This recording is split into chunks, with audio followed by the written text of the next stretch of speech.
So, magbi-business din yan. So, marami dito. Ano ba to si Kwan? Si Fatima Done Enough. Ay, grabe naman. Fatima Done Enough. Palitan mo nga yung pangalan mo. Meron ka bang iniiwasan? Hindi ko maintindihan niya kung Russian ba yan, Chinese, Hapon, Kaya Taiwanese. nga, o ayan, o, hindi ko rin mabasa. No, sige lang, baka meron siyang dahilan na malalim. Ayun, natawa siya. Message ka sa TikTok box ko, no? Sa gusto po magkaroon ng life-changing opportunity na makatawid po kayo sa... Kasi ganito lang kasimple yan. Kung mahirap ka ngayon, bunga yan ng yung maling desisyon, 5 taon, 10 taon. Parang ikaw.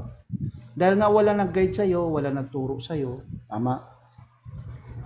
Yan yung buhay mo. Ngayon, narito ako, hindi naman aksidente na nag-meet tayo, pero promise you, pag ginawa mo to, ikaw yung magbe-benefits number 1. Tapos,